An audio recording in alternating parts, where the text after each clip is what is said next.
Hello everyone, this is Akhil. Welcome to Akhil Design. So ഇന്നത്തെ tutorial എന്ന് പറയുന്നത് text ടൂളിനെ പറ്റിയിട്ടുള്ളതാണ്. So text ടൂളിൻ്റെ general യൂസസും അല്ലെങ്കിൽ text tool നമുക്കത് എങ്ങനെയൊക്കെ നമുക്ക് യൂസ് ചെയ്യാം എന്നുള്ളതിനെ പറ്റിയിട്ടാണ്. ഇതൊരു ബിഗിനേഴ്സ് വേണ്ടിയിട്ടാണ് ഞാൻ ഈ ഒരു കോഴ്സ് ചെയ്യുന്നത്.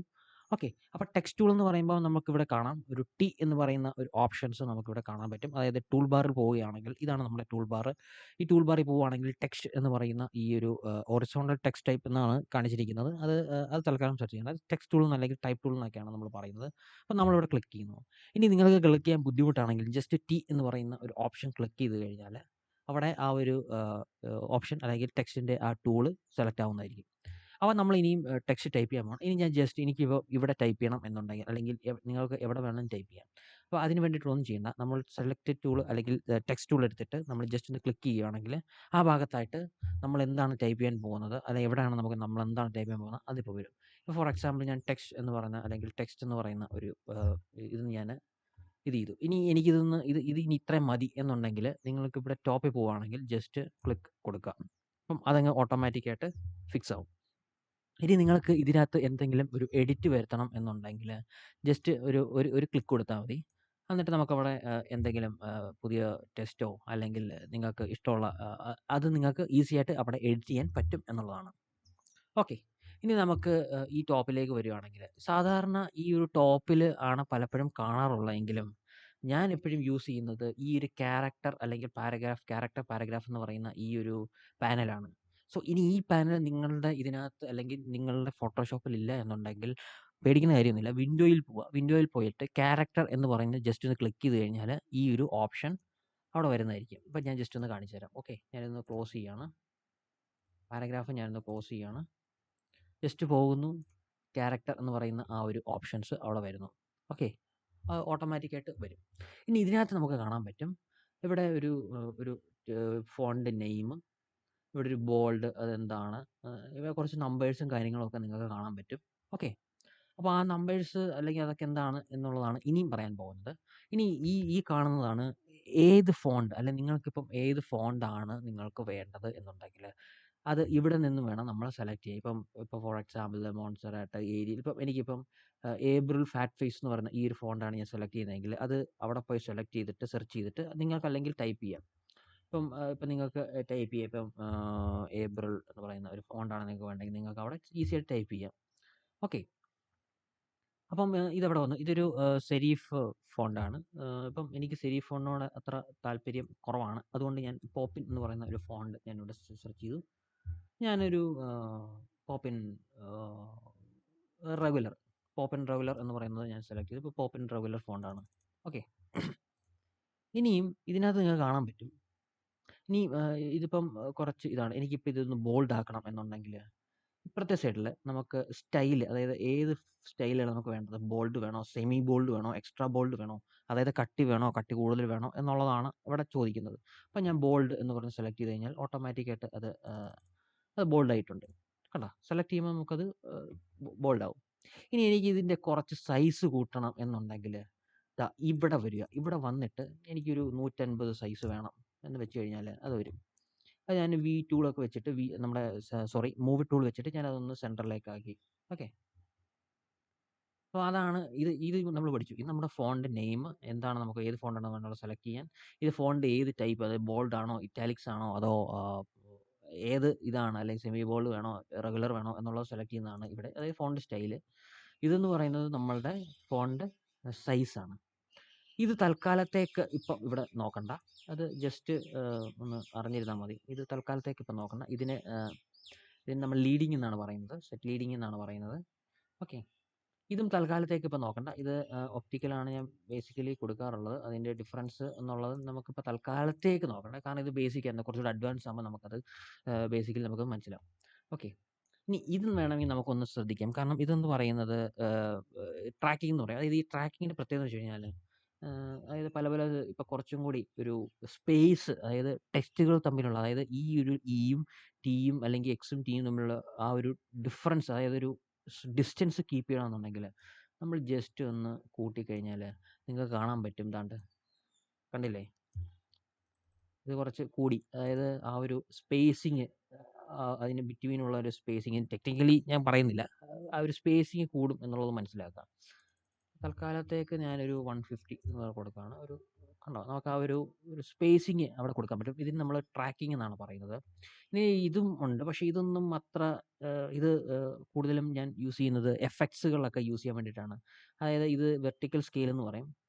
നമുക്ക് ടെക്സ്റ്റ് കുറച്ചും കൂടി വെർട്ടിക്കലായിട്ട് ഒരു ഇതായിട്ട് വലുതാക്കാനും വേണ്ടിയിട്ടും, ഇതെന്ന് പറയുന്ന ഹൊറിസോണ്ടലും ആയിട്ട് കുറച്ചും കൂടി വലിച്ച് നീട്ടാനുമായിട്ടുള്ള ഒരു സംഭവമാണ്.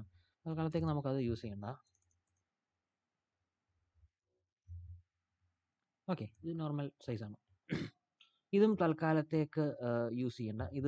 ഇത് പാരഗ്രാഫിൻസൊക്കെയാണ് കൂടുതലും ചെയ്യുന്നത്. പക്ഷേ ഇത് നമ്മളൊന്ന് അറിഞ്ഞിരിക്കണം. ഈ കാണുന്ന ഓപ്ഷൻസ് സെർച്ച് ചെയ്ത് കാണാം. ഇവിടെ കുറച്ച് കട്ടിയുള്ള ടി, ഈ ഒരു ചരിഞ്ഞ ടി, ഒരു 2 ടി, ടി ടി. അപ്പോൾ ഇതെന്താണെന്ന് ചോദിച്ചു കഴിഞ്ഞാൽ ഇത് ഓപ്ഷൻസ് ആണ്. അതായത് ഇപ്പം ഞാൻ ഇത് ക്ലിക്ക് ചെയ്യുവാണെങ്കിൽ അത് കുറച്ചുകൂടെ ബോൾഡ് ആവും.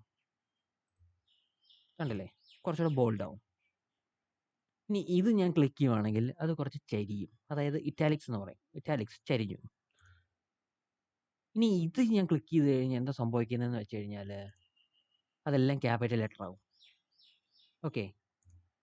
ഇനി ഞാൻ ഇത് ക്ലിക്ക് ചെയ്ത് കഴിഞ്ഞാൽ കുറച്ച് ചെറുതാവും. പക്ഷേ ഇതെന്തിനാണ് യൂസ് ചെയ്യുന്നതെന്നുള്ളത് ഞാൻ പിന്നീട് പറഞ്ഞുതരാം.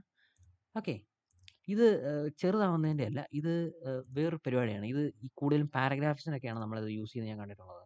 പക്ഷേ ഇത് ഞാൻ അധികം യൂസ് ചെയ്യാറില്ല. ഞാൻ കൂടുതലും യൂസ് ചെയ്യുന്നത് ഇതാണ്. ഇനി ഇതെന്താണ് എന്നുള്ളത് ഞാനൊന്ന് കാണിച്ചു തരാം. അതായത് ഫോർ എക്സാമ്പിൾ പറയുകയാണെങ്കിൽ 15th എന്ന് നിങ്ങൾക്ക് കൊടുക്കണം. പക്ഷേ ഇങ്ങനല്ലല്ലോ നമ്മൾ കണ്ടത്. നമ്മൾ 15 എഴുതിയിട്ട് നമുക്കതിൻ്റെ ടോപ്പിൽ ആണ് എഴുതുന്നത്. അതിന് നമുക്ക് വേണമെങ്കിൽ ഇതൊക്കെ വെച്ച് ഇങ്ങനെ കുറച്ച് ടോപ്പിൽ കയറ്റിയിട്ട് മനസ്സിലാക്കാനൊക്കെ പറ്റും. പക്ഷേ ഞാനിവിടെ യൂസ് ചെയ്യുന്നത് ഇത് ക്ലിക്ക് ചെയ്യുന്നുണ്ടല്ലോ, അത് ഓട്ടോമാറ്റിക്കായിട്ട് ടോപ്പിൽ പോകും. അതിനെ പ്രിഫിക്സ് എന്നോ സഫിക്സ് എന്നോ എന്തോ ആണെന്ന് തോന്നുന്നു പറയുന്നത്. ക്ഷമിക്കണം, എനിക്കത് പെട്ടെന്ന് അത് കിട്ടിയില്ല. ഇത് പ്രിഫിക്സ് ആണോ അതോ ഇതാണോ പ്രിഫിക്സ്? അത് എന്തോ ഒരു സംഭവമാണ്. അപ്പോൾ നിങ്ങൾക്ക് മനസ്സിലായി. ഇപ്പോൾ 15th അല്ലെങ്കിൽ 8th മാർച്ച് എന്നൊക്കെ ടൈപ്പ് ചെയ്യണമെങ്കിൽ ഇത് യൂസ് ചെയ്യാം. ഈ ഒരു ഓപ്ഷൻസ് അത് സെലക്ട് ചെയ്തിട്ട് വേണം യൂസ് ചെയ്യാൻ. ഇനി ഇതെന്ന് പറയുന്നത് ഇപ്പോൾ ഫോർ എക്സാമ്പിൾ നമുക്ക് 15th തന്നെ അത് നമുക്ക് ചെയ്ത് നോക്കാം. ഓക്കെ, 15th എന്ന് പറയുന്നത് അതിൻ്റെ ഓപ്പോസിറ്റ്, അതായത് കുറച്ചുകൂടെ താഴെ വരുന്ന രീതിയിൽ. ഇതെനിക്ക് കൂടുതലും ഈ ഇക്വേഷൻസ് ഒക്കെ എഴുതുമ്പോഴാണ് ഞാനിത് കണ്ടിട്ടുള്ളത്. അല്ലാത്ത ഞാനതങ്ങനെ കണ്ടിട്ടില്ല. മറ്റേത് ഞാൻ കണ്ടിട്ടുണ്ട്. 15th നമുക്ക് ഡേറ്റ്സ് ഒക്കെ സെലക്ട് ചെയ്യാൻ വേണ്ടിയിട്ട്, ഡേറ്റ്സ് ഒക്കെ എഴുതാൻ വേണ്ടിയിട്ട് ഞാനത് കണ്ടിട്ടുണ്ട്. പക്ഷേ ഇത് ഞാൻ കൂടുതലും ഈ ഓർഗാനിക് കെമിസ്ട്രിയിലൊക്കെയാണെന്ന് തോന്നുന്നു ഞാൻ കണ്ടിട്ടുള്ളത് എന്നാണ് എനിക്ക് തോന്നുന്നത്. ഓക്കെ.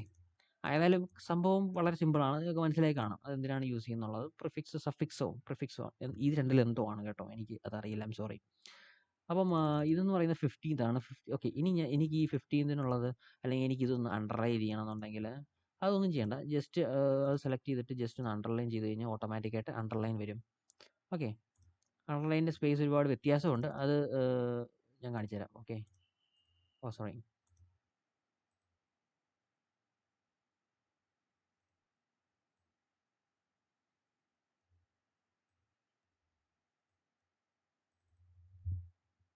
എന്താണ് വരാത്തത്? ഓക്കെ. ഓക്കെ. സോ അത് ട്രാക്കിംഗ് കൂടിയത് കൊണ്ടാണെന്ന് തോന്നുന്നു. യെസ് ട്രാക്കിംഗ് കൂടിയതുകൊണ്ട്. ഷുവർ. സോ അപ്പോൾ ഇനിയെന്ന് പറയുന്നത് ബേസിക്കലി ഇനി അടുത്തെന്ന് പറയുന്നത് നമുക്ക് ഇത് കണ്ടിട്ടുണ്ട്. അതായത് നമുക്കതിൻ്റെ കൂടെ ഇപ്പം കട്ട് ചെയ്യാനോ അല്ലെങ്കിൽ ഇതും ഞാൻ എഫക്ട്സിനാണ് ഞാൻ കൂടുതൽ യൂസ് ചെയ്തിട്ടുള്ളത്. ജസ്റ്റ് ക്ലിക്ക് ചെയ്യുകയാണെങ്കിൽ അത് ഒരു കട്ട്, അതിൻ്റെ ഇടയ്ക്കൂടെ ഒരു ലൈൻ വരും. എന്നിട്ട് അത് സ്ട്രൈക്ക് ത്രൂ എന്നാണ് പറയുന്നത്. പക്ഷേ ആ ഒരു കട്ട് അവിടെ വന്നിട്ട് ഇപ്പം ഇതല്ല, അല്ലെങ്കിൽ ഇത് കട്ട് ചെയ്തിട്ട് അതും ഒരു സ്റ്റൈലായിട്ട് നമ്മൾ പലപ്പോഴും യൂസ് ചെയ്യാറുണ്ട്. ഓക്കെ. അപ്പോൾ ഇത്രയൊക്കെയാണ് ബേസിക്കലി. ഇനി നിങ്ങൾക്ക് ഇത് ഒരു ഒരു ഒരു ഒരു ഒരു സംഭവം കൂടെ കാണിച്ചു തരാം. അതായത് ഇപ്പം നിങ്ങൾക്കിത് പെട്ടെന്ന് ഇപ്പം നിങ്ങളുടെ പേര്, ഇപ്പം എൻ്റെ പേര് അഖിൽ എന്നാണെങ്കിൽ ഇത് ഒരു ജാപ്പനീസ് സ്റ്റൈലിലൊക്കെ അല്ലെങ്കിൽ കുറച്ച് വെർട്ടിക്കലായിട്ട് എഴുതണമെങ്കിൽ ജസ്റ്റ് ഒന്ന് സെലക്ട് ചെയ്തിട്ട് ഈ കാണുന്ന ഓപ്ഷനില്ലേ, ഇവിടെ വന്നിട്ട് ജസ്റ്റ് ഒന്ന് ക്ലിക്ക് ചെയ്യുന്നുണ്ടല്ലോ, അത് ഓട്ടോമാറ്റിക്കായിട്ട് വെർട്ടിക്കലായി കഴിഞ്ഞ്. ഓക്കെ. ഫോണ്ട് സൈസ് ഒന്ന് കുറച്ചാൽ മതി. ഇപ്പോൾ വെർട്ടിക്കലി നിങ്ങൾക്ക് എന്തെങ്കിലും ടൈപ്പ് ചെയ്യണം എന്നുണ്ടെങ്കിൽ ജസ്റ്റ് ഇങ്ങനെ ഒന്ന് ആ ഒരു ഓപ്ഷൻസ് ക്ലിക്ക് ചെയ്താൽ മതി. ഓക്കെ. സോ ഇതാണ് ബേസിക്കലി ടെക്സ്റ്റിൻ്റെ ഒരു സംഭവങ്ങൾ. ഇനി ഇനി പാരഗ്രാഫും കൂടെ ഞാൻ കാണിച്ചു തരാം. പാരഗ്രാഫ് എങ്ങനെ അത് നമുക്ക് ചെയ്യാം, അല്ലെങ്കിൽ പാരഗ്രാഫിലും എന്തൊക്കെ എലമെന്റ്സ് ഒക്കെ ഉണ്ട് എന്നുള്ളതാണ്. അതിന് ഞാൻ വേറൊന്നും ചെയ്യുന്നില്ല. ഞാൻ ജസ്റ്റ് ഡ്രാഗ് ചെയ്തിട്ട് ആ ടെക്സ്റ്റ് ടൂൾ എടുത്തിട്ട് ജസ്റ്റ് ഡ്രാഗ് ചെയ്യുന്നു. ഇപ്പോൾ കുറേ സംഭവങ്ങൾ ഇവിടെ എഴുതിയിട്ടുണ്ട്. പക്ഷേ നമുക്കതൊന്നും വായിക്കാൻ പറ്റത്തില്ല. കാരണം അത് കുറച്ച് ഇതായിട്ട് പോയിരിക്കുകയാണ്. നമുക്ക് തൽക്കാലത്തേക്കൊന്ന് അഡ്ജസ്റ്റ് ചെയ്യാം. അതായത് ഇപ്പം ഫോണ്ട് സൈസ് ഞാനൊരു 12 ആക്കുന്നു. ഇത് ഞാനൊരു 12 ആക്കുന്നു. സ്റ്റാൻഡേർഡ് സൈസ്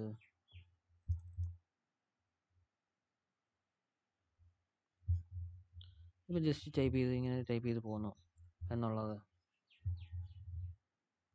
എല്ലാം ഇങ്ങനെയാണ് വരുന്നത്. ഓക്കെ, ഇനി ഇതിൻ്റേതാണ് ഈ ഒരു സംഭവം. അതായത് ഇപ്പം ഇങ്ങനെ ഇപ്പം നിങ്ങൾ ടൈപ്പ് ചെയ്തു, ഇപ്പോൾ പാരഗ്രാഫ് നിങ്ങൾ ടൈപ്പ് ചെയ്യുമ്പോൾ ഇങ്ങനെ ഓവർലാപ്പ് ചെയ്യുവാണെങ്കിൽ ജസ്റ്റ് ഒന്ന് അതൊന്ന് അഡ്ജസ്റ്റ് ചെയ്ത് കൊടുത്താൽ മതി.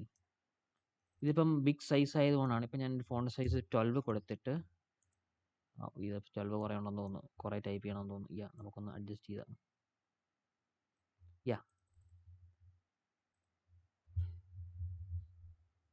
ഇതിപ്പോൾ നല്ല സ്പേസിങ് വരുന്നുണ്ട്. അപ്പോൾ ആ നല്ല സ്പേസിങ് നമുക്ക് മാറ്റാൻ വേണ്ടിയിട്ട് നമുക്ക് ഇവിടെ വന്നിട്ട് നമുക്ക് ലീഡിംഗ് എന്ന് പറയുന്ന ഓപ്ഷൻ ക്ലിക്ക് ചെയ്ത് നമുക്കൊരു 12 ആണ് മാക്സിമം സ്റ്റാൻഡേർഡ് ആയിട്ട് യൂസ് ചെയ്യുന്നത്. 12 തൊട്ട് 16 വരെ നമുക്ക് യൂസ് ചെയ്യാം. അത് നിങ്ങളുടെ എത്രത്തോളം ആവശ്യമുണ്ടെന്നുള്ളതല്ല. അപ്പോൾ ഈ പാരഗ്രാഫിന് വേണ്ടിയിട്ടാണ് ഈ ഒരു ലീഡിംഗ് എന്ന് പറയുന്ന ഈ ഒരു ഓപ്ഷൻസ് നമ്മൾ യൂസ് ചെയ്യുന്നത് ബേസിക്കലി. ഓക്കെ, അപ്പോൾ ഇതാണ്. ഇനിയിപ്പോൾ നിങ്ങൾക്കിത് കുറച്ചുകൂടെ ഞാനിങ്ങനെ വലിച്ചു നീട്ടാം. ഇതിങ്ങനെ നിങ്ങൾക്ക് അഡ്ജസ്റ്റ് ചെയ്യാം. നിങ്ങൾക്ക് ഫോണ്ട് സൈസൊക്കെ മാറ്റാം. നിങ്ങൾക്ക് ആവശ്യാനുസരണം മാറ്റാം. എന്നിട്ട് നമ്മളിവിടെ ഇത് ക്ലിക്ക് ചെയ്തിട്ട് നമുക്കിനി പാരഗ്രാഫ് എന്ന് പറഞ്ഞൊരു ഓപ്ഷൻ ഉണ്ട്. ഇപ്പം എനിക്കിപ്പോൾ ലെഫ്റ്റ് അലൈൻമെൻറ്റ് ചെയ്യണം, സെൻട്രൽ അലൈൻമെൻറ്റ് ഒക്കെ ചെയ്യണമെങ്കിൽ എന്ത് ബേസിക്കലി ചെയ്യേണ്ടതെന്ന് വെച്ച് കഴിഞ്ഞാൽ വിൻഡോയിൽ പോവുക. വിൻഡോയിൽ പോയിട്ട് ജസ്റ്റ് പാരഗ്രാഫ് എന്ന് പറയുന്നൊരു ഓപ്ഷൻ ഉണ്ട്. പാരഗ്രാഫ് എന്ന് പറയുന്ന ഓപ്ഷനിൽ ക്ലിക്ക് ചെയ്യുക. അപ്പോൾ ഇങ്ങനൊരു ഓപ്ഷൻ വരും. ഇത് തൽക്കാലത്തേക്ക് നിങ്ങൾ മനസ്സിലാക്കുകയോ വേണ്ട, ഒന്നും ചെയ്യണ്ട. ഓക്കെ, അപ്പം ഇതാണ് നമ്മുടെ ലെഫ്റ്റ് അലൈൻമെൻറ്റ്. ഇത് സെൻറ്റർ ടെക്സ്റ്റ്, ഇത് റൈറ്റ് അലൈൻ ടെക്സ്റ്റ് എന്ന് പറയും. ഇത് ജസ്റ്റിഫൈസ് ആണ് കൂടുതലും. ജസ്റ്റിഫൈ, ലെഫ്റ്റ്, ലാസ്റ്റ്, അതായത് കുറച്ചും കൂടി ക്ലീൻ ആയിട്ട് കാണിക്കുക, എല്ലാ സൈഡും ഒരുപോലെ സെറ്റ് ചെയ്തിട്ട്. പക്ഷേ ഈ നമ്മൾ ഇതൊക്കെയാണ് ഇപ്പോൾ തൽക്കാലം മനസ്സിലാക്കുക. ഇത് ഇത്ര ഇങ്ങനെയൊക്കെയാണ് യൂസ് ചെയ്യുന്നത്. ജസ്റ്റിഫൈ ഞാൻ ജസ്റ്റ് ഒന്ന് കാണിച്ചു തരാം. ഇതിപ്പോൾ ഇങ്ങനെ വന്നു. ഇപ്പോൾ ജസ്റ്റിഫൈ ക്ലിക്ക് ചെയ്യുവാണെങ്കിൽ കുറച്ചും കൂടി കണ്ടോ, അഡ്ജസ്റ്റ് ചെയ്ത് കണ്ടോ, നമുക്ക് കുറച്ചുകൂടി അഡ്ജസ്റ്റ് ആയ രീതിയിൽ അത് വരും. ഇതിപ്പോൾ വരുവാണെങ്കിൽ, ഇപ്പോൾ ഇങ്ങനെ വരുവാണെങ്കിൽ ഫുൾ ടെക്സ്റ്റ് ഒരേ ലെവലിൽ അല്ലെങ്കിൽ ഒരേ ലൈനിൽ. പക്ഷെ കൂടുതലും ആൾക്കാരും ഇപ്പം കുറച്ചുകൂടി ഇതാണ് പ്രിഫർ ചെയ്യുന്നത്. കാരണം ഈ ഒരുപാട് ഒരേപോലെ വന്നു കഴിഞ്ഞാൽ അവർക്കത് വായിക്കാനും ഒക്കെ ഭയങ്കര ബുദ്ധിമുട്ടായിരിക്കും. അത് കുറച്ചുകൂടി കോംപ്ലക്സ് ടെക്സ്റ്റുകളൊക്കെ യൂസ് ചെയ്യാൻ വേണ്ടിയിട്ടാണ് ബേസിക്കലി ജസ്റ്റിഫൈസ് ഒക്കെ യൂസ് ചെയ്യുന്നത്. അപ്പോൾ മോസ്റ്റ്ലി നമ്മൾ യൂസ് ചെയ്യുന്നത് ഈ 3 സംഭവങ്ങളാണ്: centre text, right, left alignment text. ഇതെന്ന് പറയുന്നത് മാർജിനാണ്. അത് തൽക്കാലത്തേക്ക് നമ്മളിപ്പോൾ നോക്കണ്ട. ഇനിയിപ്പോൾ നിങ്ങൾക്കിപ്പം ഒരു ഹൈഫണൊക്കെ വന്നിട്ട്, ഇപ്പോൾ ഇതിനകത്ത് ഹൈഫൺ ഇല്ല. ഹൈഫർനേറ്റ് ഒക്കെ ആയിട്ട് വരണമെന്നുണ്ടെങ്കിൽ അവിടെ നിങ്ങൾക്ക് ശ്രദ്ധിച്ചാൽ മനസ്സിലാവാം. കാണാൻ പറ്റുന്നുണ്ടോ എന്ന് എനിക്കറിയില്ല. 1 സെക്കൻഡ്. നോക്കുവാണെങ്കിൽ ഹൈഫൻസ് വരും. അപ്പോൾ നമുക്ക് ഈ ഹൈഫൻസ് വേണ്ട. ഇപ്പം അതൊരു പഴഞ്ചൻ ഫാഷനാണെന്നാണ് ഞാൻ വിശ്വസിക്കുന്നത്. അപ്പോൾ ഞാൻ ചെയ്യുന്ന സാധനങ്ങളിലൊന്നും ഒരു ഹൈഫൻസോ കാര്യങ്ങളോ, അപ്പോൾ ഞാനത് ജസ്റ്റ് ഒന്ന് ഓഫ് ചെയ്തിടും. ഓഫ് ചെയ്യുമ്പോൾ കറക്റ്റായിട്ട് അതേ ലെവലിൽ ആ വേർഡിൽ തന്നെ ഫുൾ ലെവൽ വായിക്കാൻ പറ്റുന്ന രീതിയിൽ അത് വരും. സോ ഇത്രയൊക്കെയാണ് ബേസിക്കലി ടെക്സ്റ്റ് ടൂളിൻ്റെ ബേസിക് യൂസസ്. ബേസിക് ആയിട്ടുള്ള കാര്യങ്ങളാണ് ഞാൻ പറഞ്ഞു തന്നത്. ഓക്കെ, നിങ്ങൾക്ക് ഇത് ഇത്രയും മനസ്സിലായെന്ന് വിശ്വസിക്കുന്നു. Thanks for watching. നമ്മുടെ അടുത്ത നെക്സ്റ്റ് വീഡിയോസൊക്കെ വരുന്നുണ്ട്. വരും ദിവസങ്ങളിലൊക്കെ വരുന്നുണ്ട്. ഇപ്പോൾ കുറച്ച് കിട്ടുന്നത് കൊണ്ടാണ് എനിക്കിപ്പോൾ നോർമലി ഇപ്പോൾ ടൈം കിട്ടാറില്ല. സോ സമയം കിട്ടുന്നത് കൊണ്ടാണ് ഞാനിപ്പം വീഡിയോസ് അധികം ചെയ്യാത്തത്. പക്ഷേ എങ്കിലും ഞാൻ മാക്സിമം ട്രൈ ചെയ്യും. Okay, thanks for watching.